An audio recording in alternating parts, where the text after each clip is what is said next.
തൃശൂർ മുണ്ടത്തിക്കോട് വെടിക്കെട്ട് അപകടം നടന്ന സ്ഥലം judicial commission justice CN Ramachandran Nair നാളെ സന്ദർശിക്കും. ജില്ലാ കളക്ടർ ഉൾപ്പെടെയുള്ളവരുമായുള്ള കൂടിക്കാഴ്ചയ്ക്ക് ശേഷം ആയിരിക്കും സന്ദർശിക്കുക. അപകടത്തിൽ പരിക്കേറ്റവരെയും കമ്മീഷൻ കാണും. നടരാജ് പരശുരാം കൂടുതൽ വിശദാംശങ്ങൾ നൽകാനുണ്ട്. നടരാജ്, എപ്പോഴായിരിക്കും സന്ദർശനം? എന്തൊക്കെ കാര്യങ്ങളായിരിക്കും കമ്മീഷൻ പരിശോധിക്കുക?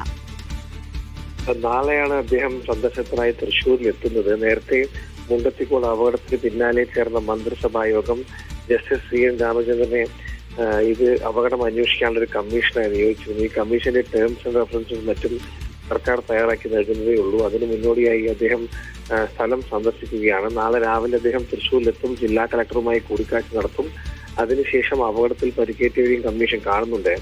ഇവരിൽ നിന്നും പ്രാഥമിക വിവരങ്ങൾ ശേഖരിച്ച ശേഷമായിരിക്കും കമ്മീഷൻ അപകട സ്ഥലം സന്ദർശിക്കുക. നമുക്കറിയാവുന്ന പോലെ എന്താണ് അപകട കാരണം, ഏതെല്ലാം തരത്തിലത് ബാധിച്ചു, എവിടെയെങ്കിലും വീഴ്ചയുണ്ടായോ തുടങ്ങിയ നിരവധി വിഷയങ്ങൾ കമ്മീഷന്റെ പരിധിയിൽ വരുമെന്നാണ് കരുതപ്പെടുന്നത്.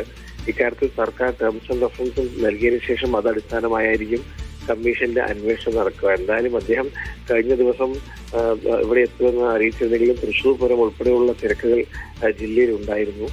ഇന്ന് എത്തുമെന്ന് അദ്ദേഹം അറിയിച്ചെങ്കിലും അത് നാളത്തേക്ക് മാറ്റുകയായിരുന്നു. ശരി, നടരാജ് പരശുരാമാണ് വിശദാംശങ്ങൾ നൽകിയത്.